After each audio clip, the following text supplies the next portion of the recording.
All right, everyone, it is time for CNC inlay techniques. I'm Ryan Drapela, and today we're going to be going through all three ways to inlay a cutting board: the straight flute method, the V-carve method, and the notorious tapered ball nose method. So for those of you who do not know who I am, or who am I am Ryan Drapela. I own Drapela Works, which is a wood product company. I'm going to be moving around my head a lot today because I am not used to doing this. And I also have a company called Cutting It Close, which some of you are also familiar with. Drapela Works is my wood product company that we make thousands and thousands of products out a year and sell to consumers. And then Cutting It Close, for those of you who don't know, is a YouTube channel and a website. So let me show you that real quick. So this right here is the YouTube channel. We have a ton of different videos over different bits, tours of my shops, how to do inlays. We have kits of the month. So we have a ton of videos here. So if you have not subscribed, I would love you to join. And then CIC Workshop is now kind of my new baby. And we have a ton of different bits. All of these bits I've used in my shop. And now I'm getting more into the hobby market. So supplying a lot of y'all CNC guys out there with a ton of different bits, roughing bits, bigger bits, small bits, you name it, we got it. And then we have different materials like this Bamex. And then last but not least, what we're gonna be covering today is our inlay kits, which is probably our biggest product that we currently sell. And you can get just a ton of different colors, a ton of different styles. And you go through, you want a Paduk top with a maple base, we can make it happen for you. You want a walnut base on that with a cherry top, you got it. So this is our most popular thing. So if you're interested in doing inlays, definitely check them out. We have a ton of customers that use them and make some really, really good stuff like this guy right here, Mr. William. All right, now back to the slideshow. All right, so why learn CNC inlay techniques and understand all three of them? Well, we're going to start with the beginner level and then move up to the intermediate and then go all the way up to the hard method. Notice I didn't say expert, I said hard because I do not think you need to be an expert to do it, nor do I think it's the top level. So the goal today is to show you how each of them are programmed on Vectric, show you some examples, how long it takes on the CNC, how hard it is to do, and by the end of the video, you are dangerous enough to A, do one yourself, and B, know which one is right for whatever project you have. Because quite frankly, I know how to do all three, but I only use really two of the methods, and one of them probably more than any other method. So the inlay journey that we're going to be going on today, is the easy one first, which is going to be the straight flute. That is going to be the easiest to do. It's going to be really fast, really quick. Then we're going to talk about the medium difficulty, which is the V-carve. So that's going to be the V-carve inlay where you use V-bits. You're going to be able to achieve sharp corners. And then the last but not least is going to be the tapered ball nose inlay. That is by far the most difficult, and you'll see why later in the video. So those are the three different inlays that we will be covering in today's video, and I'll be going with you step by step on Vectric on exactly how to program them. And if you've seen my stuff on YouTube over these inlays, this is an extra level of in-depth knowledge that you have not seen on YouTube. So the first one we're going to be covering is the straight flute. So right here is a very typical straight flute inlay that you have seen time and time again. It is just a simple bold letter. There is more complicated versions that I will show you, but this is what a straight flute inlay looks like. I ran this one with an 1/8 inch roughing bit at 100 inches a minute. The total time on this ingrain cutting board only took me 20 minutes to do the inlay, both male and female. This is one of our inlay kits from CSE Workshop where I use the maple base and the walnut plug. So now let me show you how to program that on V-carve Pro. So let's go over straight flute inlays and let me show you what toolpaths you need to set up and how this all works. So right over here is pretty much how a straight flute inlay works. It's pretty simple. You have a male and it just goes into the female like that. And then you have a little bit of a gap for glue squeeze out, and so it fits, because if it is right on it, this will not go down in there, and so you need a little bit of a gap. And so typically in the female part, I go down a 1/4 inch deep on my pocket, and then I actually make it a little bit bigger. It's called an allowance, an offset. In the inlay toolpath, it's actually called an overcut distance. And that will vary depending on your CNC, depending on the bits you're using, etc., etc. I can get away with 0.001, a lot of times 0.002, and some people have to use a 0.01 inch offset, just depending on how it is. So all three of these shapes right here can do a straight flute inlay. And so I'm going to show you the simplest one, because most people think you can only do big bold letters like this with a straight flute inlay.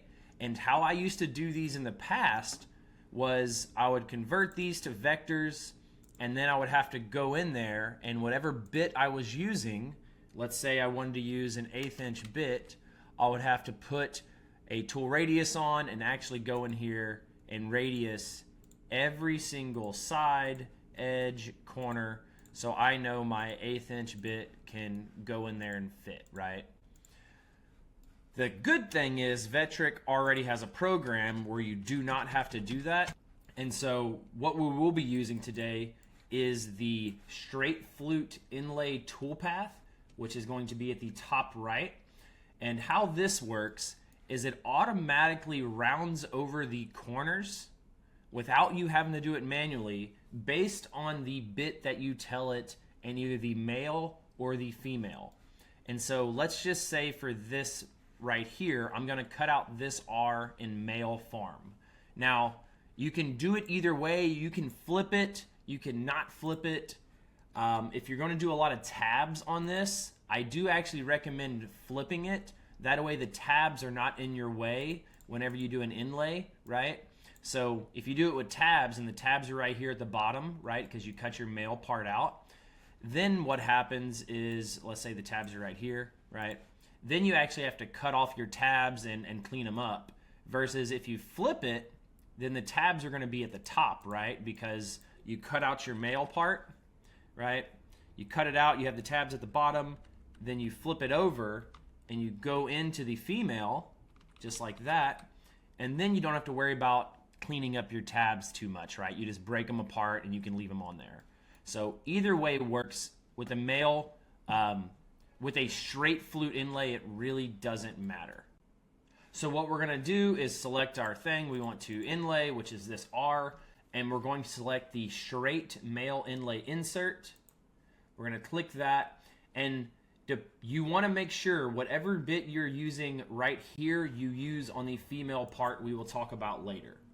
And then you simply do it to the thickness of your material if you want to cut all the way through. So once it's all cut out,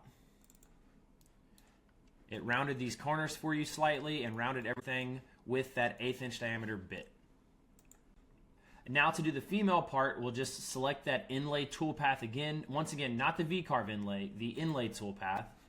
We'll select that R, do a pocket toolpath. Make sure you have the same diameter bit selected, and then once again, we'll cut that 1/4 inch pocket depth. Pretty simple here. And the overcut distance is what we want to adjust. Remember, we want to do as small as one as possible so we don't have lines, but big enough for this thing is not just getting jammed in there. So let's just do a 0.002 overcut distance. And here is a look at this just in case you want to take a picture. And so once we do that, we just select our R, we have that 1/8 inch bit, and you can add more bits in here as well. So if you did want to use a 1/4 inch bit to do some of this clearing out as well, you can add that into it, and it will still adjust to the smallest diameter of bits that you have in this selection. But we're not going to worry about that. We're just going to use the 1/8 inch bit because this is a pretty simple toolpath. We have our overcut distance. we hit calculate, and I want you to notice what it did right there on this R is that it's going to come in there and actually round off that R right there, and it knows to do that because that's the equivalent of a radius on this as well. And so if we were to take that, convert it to vectors, and put that 0.06 radius, see, it's going to move it back to there. So it's simply just radiusing everything for you so you don't have to do it on the vector itself. And it did that in pretty much every spot that needs it, and this R is pretty simple, so it's really just right there and right there. And that's really it. Now the good thing is, whenever you get something more complicated like this deer, and we'll take these off, it'll actually do it in multiple different spots for you. So to do this deer, we'll just simply do that same thing. We'll do the straight male, and we'll cut out all these all the way through, 1/8 inch bit, cutting through the thickness of the material. And it's going to quickly go through everything and cut out everything for us just like that. Okay. Now on the male, you can't see it as much, all the cool functionalities it did, because it's just harder to see. But whenever we do that female part, you will exactly be able to see what that 1/8 inch bit is doing.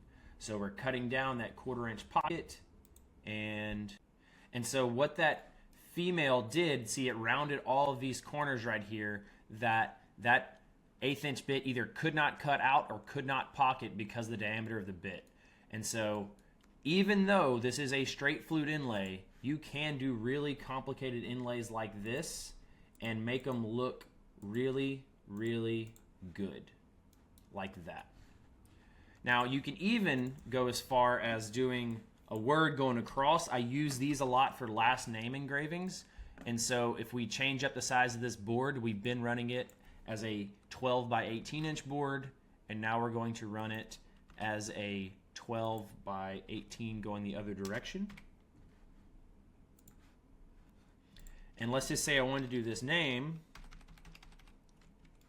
and we also want to put, let's just say, is awesome on the bottom. Okay, so we put that on the bottom right there, and then we simply select all this again, and we say, you know what, let's do an inlay toolpath, straight, and I want to use the 1/8 inch bit to cut it out with. Yes, you can use a 1/16 inch bit or a 1/4 inch bit, really don't mind. And you're going to cut everything out. Well, notice that it's not going to do is awesome, because that bit's just not going to be able to fit in all the spots, but it can cut out Vectric. And when we look at the female part over here, so we want to do the female side with that 0.02 overcut distance, which all it does is just make that pocket a little bit bigger.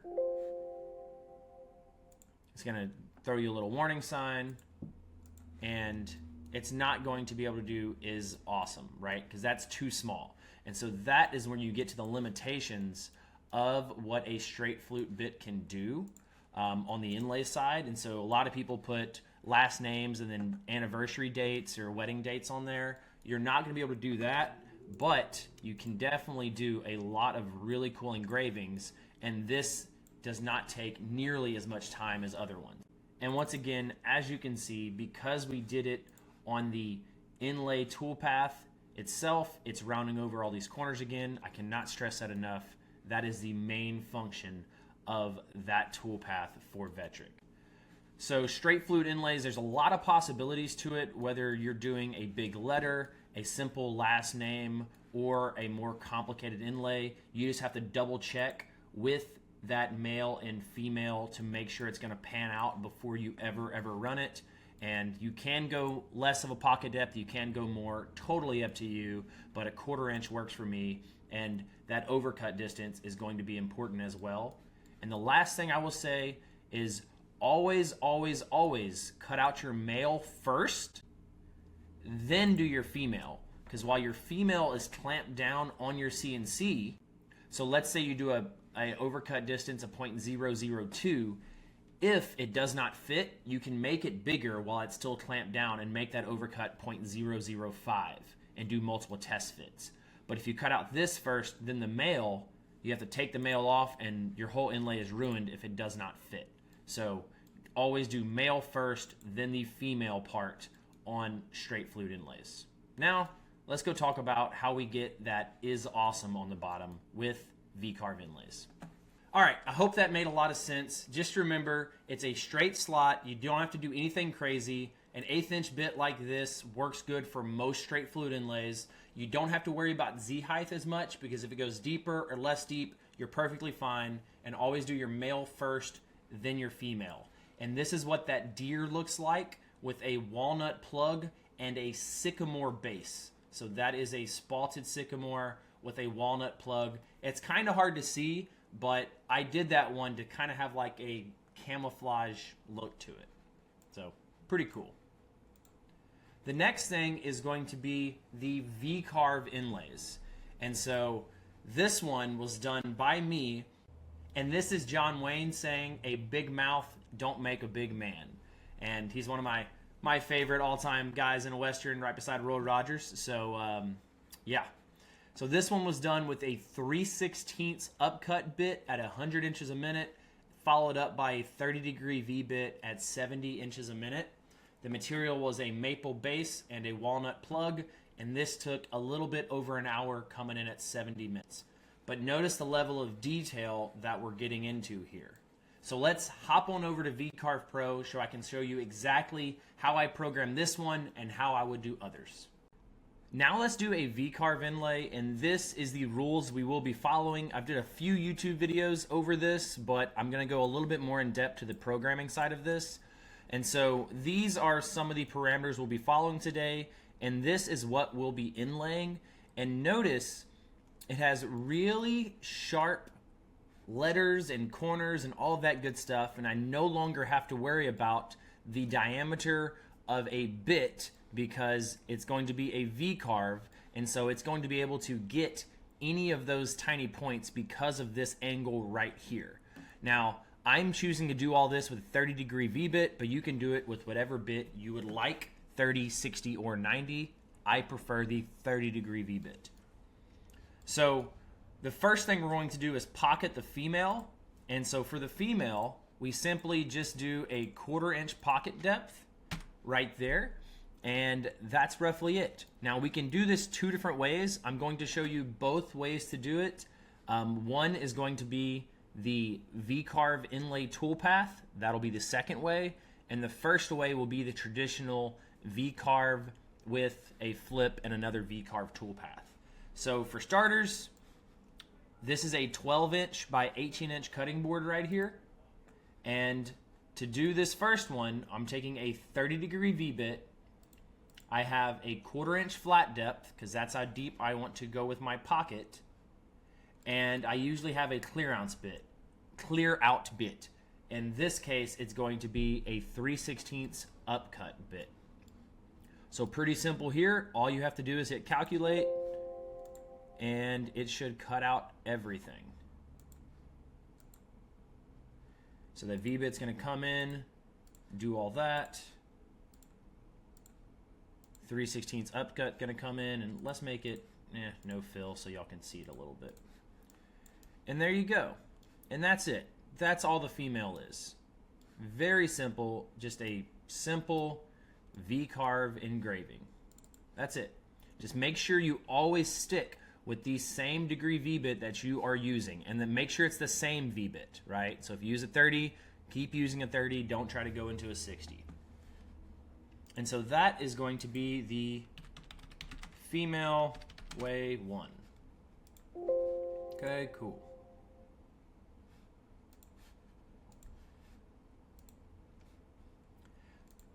Now to make the male version of a V-carve inlay, we're going to take this and mirror it to the right. And then we take this right here, and I like to put an offset, so I select everything, and I offset it outwards a 1/2 inch. And what that's going to do is put a border around it. Now you do not need any of this other stuff that it created, so just delete that. And now you have this border around the John Wayne. And why that's important is if you know how V-carves work, once you put an extra border, it's going to do the inverse of whatever this was. Because we need the inverse if this is going to work, right? Because if we have this, we're going to need the opposite of it to go inside of it. Therefore, you have to put a border around it. So we're going to move that out of the way, put that into the center, and do the male portion of this. Now, for the male, there's a couple different settings, but this is what we really want to achieve.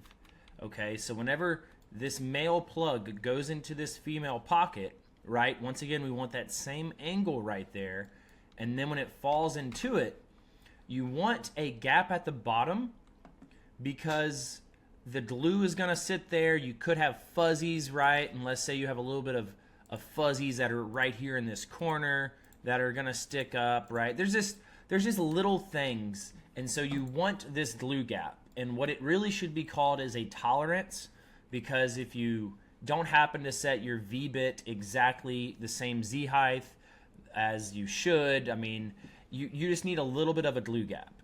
And so the plug, which is the male part, is not going to go as deep into the female as it originally is. And so the pocket that we did was a 1/4 inch deep, but we only want this plug to go in 0.23 inches. That way we have a little bit of a gap at the bottom. Now what sticks up right here, I usually like 1/10 of an inch, and that's going to be called your surface gap. You can do it however deep or thick you want. Some people like to do a 1/4 inch or 6 millimeters. Some people just like to do it really thin. A lot of guys like to take a bandsaw blade and cut that off, right? They'll turn their cutting board sideways, right? And then they'll cut that off with a bandsaw. And so you can do that as well. But those are the parameters we're looking to get, right? And so if you were to flip this over, this is kind of what you'd see, right? So you want the plug to go down 0.23 inches, and then you want that 0.1 inch surface gap. And then once again, that glue gap is right above here, right? And then when you flip this over, boom, boom, boom, boom, and you come over here, that's more or less what we are doing, right? Boom, it's going in, there's your plug depth, and there's your surface gap, just like so, okay? So just keep that in mind. That is what we're trying to accomplish. So we take our vectors with that offset, we go back to the V-carve, we select our vectors, and our start depth is now that 0.23 inches, because that's what we want. That's how far we want it to go down, right? Because that's the plug depth. And then the flat depth is that surface gap right there. So whatever you want for the surface gap, that is what you put right here on the flat depth. And you can kind of see why it's important, because now it's going to start at 0.23, start right here, and then only think it's engraving this much. But in reality, it's making the inverse.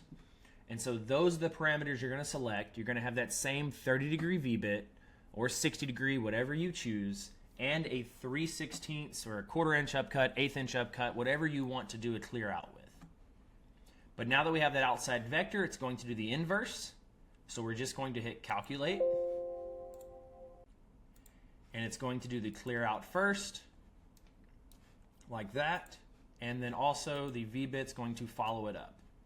And so this is what you get.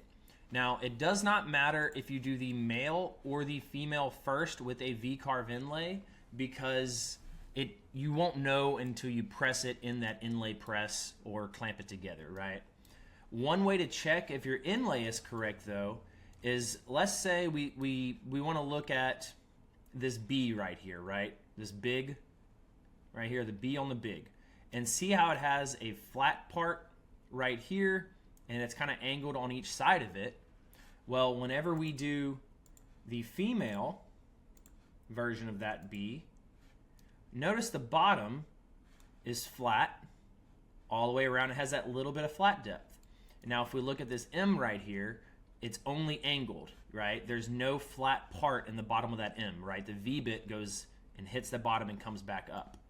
And so whenever we look at this male part, it needs to kind of look like that. And so the M right here has no flat part on it. It's all it is angled, and the B has that flat part that's roughly the same size as what we've seen in that female. And so that's just a quick eye test that you can do on Vectric to see if it's working or not. So that is way number 1.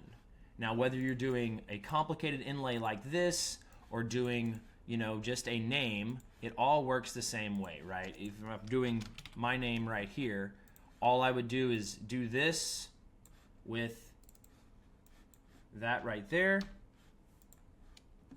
Pretty simple. I don't have to measure a whole bunch of tools.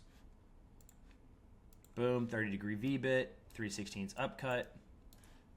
And then I would just simply take it, flip it to the right, border outwards, 1/2 inch, right? I'm gonna do it a little bit bigger because those pieces are weird, but let's just say we have that. And then that's my female. We'll get that out of the way. And then quickly just do this male part right here with that 0.23 start depth, 0.1 flat depth, right? Okay, so that is way number 1, right? And then obviously you'd cut that out right here so you can complete the inlay, right? Super simple, but then you'd cut that out and do the inlay. Okay. The other way to do the inlay is, and Vectric has made this pretty simple with this inlay toolpath, is way number 2, which is easier for some, but not for all. And I do think it works pretty well. And so say we want to do this John Wayne right here. Well, now we'll come to the V-carve inlay toolpath. We'll click that. And guess what? It's going to ask us the same questions that we already know right here. So how much do we want our pocket depth to be? We want our pocket depth to be 0.25 inches. How big do we want our glue gap to be? Right here, we want our glue gap to be 0.02 inches. And then how much do we want that surface gap to be? Right here, 0.1 inches. And then you simply select your V-bit and select your clearance tool, and you can assign it to different sheets if you have different sheets. And then it's going to ask us right here, what do we want the plug to be? Well, I like to do a vector offset here because that's what this is, right? That is that vector offset. And so we're going to tell it to do a 1/2 inch vector offset. If you do it the sheet limits, it's going to, carve out all of this, but there's nowhere for your clamps to hold down, right? And so I like to do a vector offset, and it's going to do literally what we just did right there. And so I'm going to do a 1/2 inch vector offset, and we're going to say this is the easier way just for now. So we have all that. We have the pocket, we have the glue gap, we have the surface gap. Here's what you need to know there. Hit calculate.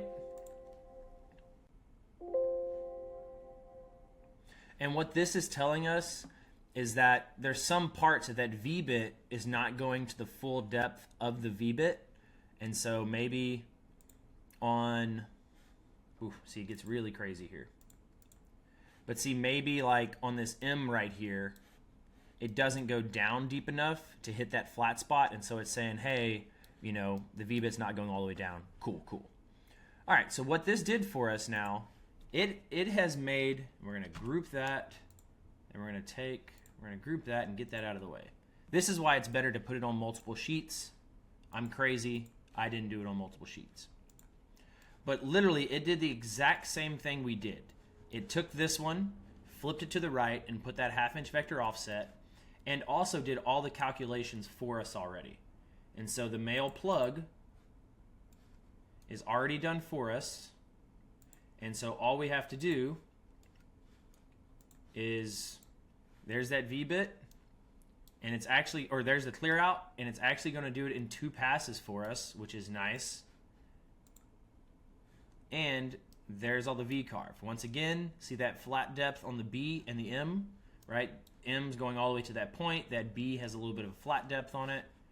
And then if we run this female part right there and right there, and now as you can see, it's exactly the same as way number 1, it just does all of that math that we had to do for you. So once again, way number 1 is going to be where you have to set the flat depth of 1/4 inch on a V-carve inlay, then mirror it yourself, put that offset vector on it, and do the start depth of 0.23, flat depth of 0.01, or you can just go to this V-carve inlay toolpath and tell it all the parameters. Don't be a silly goose like me. You may want to actually assign it on a different sheet, and then you tell it to offset that vector for you already. Either way works, and that's it. I mean, you don't have to make it more complicated than that. As long as you know this right here, and that's what you're trying to achieve. The only thing you can screw up on is changing out the bit or not Z-heighting it correctly. Because on a straight flute inlay, Z-heighting really doesn't matter if you're off a 1/16 of an inch, right? Because it goes a little bit deeper or not. But if you're off here, right, then this can go deeper and it doesn't fit, or it's a little bit tighter and it's up here and you have lines because this thing is hanging down too much. So you definitely want to make sure, like this, right? And it's just a weird thing. So you always want to make sure you're using the same bit, the same angle, and setting the correct Z heights whenever you are doing a V-carve inlay. Once again, way number 1, way number 2, totally up to you. Now let's go talk about the complicated tapered ball nose inlay. All right, so I hope that wasn't too much, and I just wanted to show you another V-carve inlay that I've done before, and this is a world map, and this was actually done with a 60-degree V-bit. This was probably 10 years ago for me. I was 21, so 9 years ago, and I did this one. I did the world map, and I was able to get a lot of those Pacific Islands right there, and so it was really cool doing this, and I did include Hawaii, and yes, that is actually walnut in the Hawaiian Islands right there. So it was really cool. Little pro tip on these, you're going to want to use a small brass brush. I get them from Harbor Freight. They work really good for cleaning out all the debris and stuff like that. Nylon brushes don't work too well, and in my opinion, those stainless brushes bend way too much, so I like the brass brushes. All right, let's move over to the notorious tapered ball nose inlay. So this is an inlay that I have done with a walnut base and a maple plug, and I use an 1/8 inch upcut for the clear out bit, a 1/64 radius tapered ball nose, a 6.2 degree, and I ran that at 70 inches a minute. And this one almost took me 3 hours to do.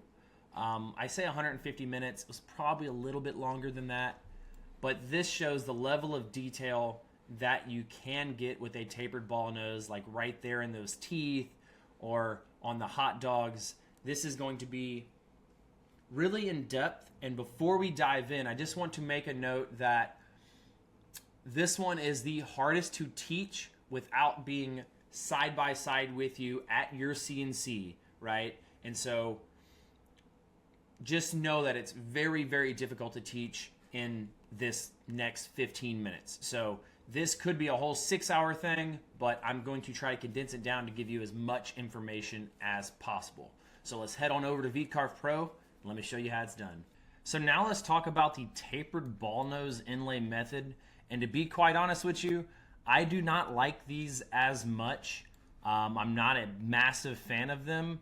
And honestly, they're pretty confusing. I do not do these for a living, so I'm just going to give you as many tips as I can so you can successfully do them. So the biggest difference on tapered ball nose inlays is going to be the angle at which it's done. And so it can do everything a V-carve inlay can do, right? Except this is a 6.2 degree tapered ball nose with a 64th radius or a 32nd diameter tip right there, roughly 1 millimeter. And so whenever you do it, see the angle difference? And so whenever you do an inlay with this, you can actually go deeper and actually reach the bottom of the inlay. And theoretically, it has a stronger bond because of that difference, right? And so instead of this wide inlay to reach the bottom, you have this much narrower thing. There's a tighter fit, better clamping pressure, and you can do much more detailed stuff. Another thing is that usually when you use V-bits, they are just V-bits, right? They're straight flute or straight edges. Whenever you use a tapered ball nose, they are typically an upcut bit. And so what I've personally noticed is with a V-carve inlay, you have a decent amount of cleanup work to do, but with a tapered ball nose inlay, it is a lot less cleanup work, even though you have all of these tiny areas. So the two biggest differences are technically it's a better joint because it can go deeper, and the second thing is it's a little bit easier to clean up. Now, with that being said, remember that V-bit does go down to a point. A tapered ball nose technically does not go down to a point, and that's going to affect your inlays. And so I actually bought this digital file from Broenwood because I am not that skilled. I would never be able to draw this on my own. And what he even had to do is radius all of these edges. And so the vector setup for a tapered ball nose inlay does take longer. So if you wanted to do a V-carve inlay on a star, you simply can draw a star and do what I just showed you. But on a tapered ball nose inlay, technically you need to radius the edge to the diameter of the tip because it cannot go to a point like a regular V-carve bit can do. And so the old way is using this fillet tool, putting the radius of it, and let's just say it's a 32nd inch or a 64 1/8 inch tapered ball nose. You would come in there and do this and have to radius those edges like so, and that is as sharp as of a corner as you can get, just like that. The better way to do this, and this is just a little cool tip here, is they have a gadget tool. And so you would take that star and go to your gadgets right here, and you can download this one called the Radius All Corners. And if you do not have it, just click the Install New Gadget button and search the Radius All Corners and you'll find it. And what that does is now you can tell it to radius internal and external corners to whatever you want. And so let's just say we want to do it a 64th of an inch. So we hit OK, and it's automatically going to radius all of those corners. So whenever you do a drawing on a tapered ball nose inlay, you have to know the diameter of the tip of your bit and then radius all the corners to that. That is one step of it. So even these words down here are now radiused to the tip of that bit. Now, with that being said, these parameters are still pretty much the parameters you are going to try to find, but the way to get them is not the same as a V-carve inlay. And so you still want to do a 1/4 inch pocket. You still need the glue gap to be 0.02. You still want the plug to go down that much. You still want the surface gap to do all that. But it's just not the same with the tapered ball nose. Why? Because you have a different radius tip. So this is one from CIC Workshop. It is our 1/64th tapered ball nose, and it is what I used to make this inlay right here. Now they have some with a 128th radius tip or a 64th diameter, which is different than this one. It's a little bit tighter, and that's what Broenwood uses in all of his videos. But I don't have that one yet. I am developing one that is going to equal that. And then the other thing that it changes is the angle. So if you have a 5.4 degree angle, it's going to be a different parameter setup than a 6.2 degree, and so forth and so on. And so this is where I cannot tell you what is going to work for you, as opposed to the V-bit. What I showed you earlier works every single time, hands down. But with a tapered ball nose, depending on what bit you have, from what brand, what the radius is, you are going to have a different parameter setup than me. And so I cannot show you today on exactly how to do it because it's a lot of testing. And what you're testing whenever you do it, you will grab a little piece, cut it out with a certain parameters that I'm about to show you, and then you're going to see if it fits all the way down. Sometimes it gets jammed up right here and it's it's like this and it doesn't go all the way down. Sometimes it'll go like this and be a little bit too thin and hit the bottom, and you'll still have gaps on the side. And so it took me about 6 different tries to find the parameters that I am showing you today. That is instinctively my problems with the tapered ball nose. You know, to draw this, you have to be extremely good in the first place, right? So there are still the 2 ways to do it, the V-carve inlay toolpath or the inlay toolpath, either one. So to do the female on a tapered ball nose, I simply just selected the V-carve inlay toolpath and did the exact same thing that you would do. You just select the vectors and select your tapered ball nose, select your end mill, click calculate. Another thing that you have to do is you have to put the tapered ball nose in as a V-bit, not a tapered ball nose. And how you do that, you simply just select it as a V-bit, put in the angle, right? It's not a 30 or 60, it's a 12.4 because it's a 6.2 degree bit, and so you have to multiply that times 2. And you have to trick the system, right? Or as of filming this video, to my knowledge, you have to trick the system. And so I did that. I called it a V-bit, and then I used a smaller clear out tool, and it's simply going to do that. Very simple. It's going to take away everything just like so. So as you can see, 1/8 inch bit does some clearing out, and the 1/64 radius tapered ball nose does its thing. And as you can see, it's just almost vertical, right? And so you're getting theoretically a better groove and all that. And when you cut this out, there's almost no cleanup. But cutting this out also takes you hours instead of 30 minutes or 10 minutes. It'll take you 2 hours just to cut this out. So it's a very long process as well. Now to do the male part, you simply flip it and put that border around it like we've done before, right? So now I have flipped it just like so, right? Flipped it and then I put the border around it, okay? So now once you've done that, you can take this, F9 it, and then you have to find the male portions of it. And that is where you have to do a lot of testing. You still want the 0.02 glue gap, you still want the surface gap, but finding that is incredibly hard. So for me, after 6 different tests, this is what I came up with for my particular bit from CIC Workshop, the tapered ball nose 1/64 radius. Once again, every bit is going to be different. And so on the V bit, we had a 0.23 start depth and a 0.1 flat depth. But on this tapered ball nose, for whatever reason, you need a 0.09 start depth and a 0.24 flat depth. And once again, I have it in there as a V bit, and I'm using that, and it will then do it the correct way. So reverse it. This will fit in there perfect, and that's what I did the cutting board with.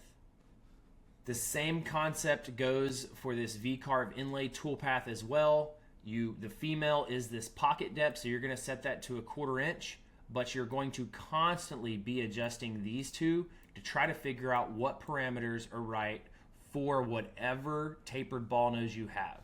And let's say you have a 1/16 diameter tapered ball nose bit that you want to do these with. Well, now you have to come in here and radius every one of these corners to the diameter of that bit. And so the tapered ball nose bits are really awesome, and technically there is less cleanup. The CNC time is going to take longer, but finding the parameters is extremely hard, and it's very specific to whatever bit you have. The female part is going to be exactly the same, but the male part is extremely complicated and hard to find. And I took a course just to figure out how to do this, and I only figured it out for my particular bit because every single bit is different and every single manufacturer is different. And if you try it, just know you're going to be doing a lot of testing to find those parameters, so you do have that 0.02 glue gap the 0.25 pocket depth, 0.23 plug depth, and that surface gap, because that is what you need to technically do a good inlay. Just finding it with a tapered ball nose is a little bit different. So now, back to the slideshow. All right, now you can see why I don't necessarily love the tapered ball nose inlay. I much prefer the V-carve inlay because it can do pretty much everything that I can physically program and mentally program. The tapered ball nose inlay does have its place, but I do think you have to charge a lot of money if you ever want to sell that material, right? If you ever want to sell that cutting board. And I think some people do it for bragging rights, but once again, I have done plenty of inlays. I've done, I don't know, probably 100 inlays, and the V-carve inlay method is my favorite because it makes logical sense. So the tapered ball nose is technically going to be slightly bit more accurate, right? Because of that taper. It's going to be a little bit tighter fitting. But whenever you have to clamp all of that, you're going to have really, really heavy clamping pressure. Like really, really heavy pressure. A lot of pressure. And so that is one thing to note, that if you're going to do those, whenever you press them, it's not just a couple C-clamps. Like, you got to have a press. So anyways, I don't love them, but that's how you do them. The bit, it's very specific to whatever bit. Even if you get a 6.2 degree bit from Amana and then get a 6.2 degree bit from me, there is a high chance that it's going to be slightly different settings. So that's how, like, precise that inlay has to be. So which one should you choose? I kind of have this little chart right here laid out for you. And what it is you have the straight flute level. It's going to be easy, low detail, but it's going to be fast, minimal cleanup. CNC time is going to take you 15 to 20 minutes. And believe it or not, you can do these big letters or just simple last names. And if you're looking to sell them, you can make a decent chunk of change because they don't know that it took you 100 minutes or it took you 15 minutes, right? So I like doing these straight flute inlays and doing those big bold engravings or just last names. The next one's going to be the V-carve. High detail, medium speed. It's going to have the most fuzzies that you're going to have to clean up on end grain. If you do it long grain, it is a little bit harder to do because you have more stuff chipping out. Whereas end grain, right, you have all the fibers are like this, so that V-bit's going to cut them a little differently.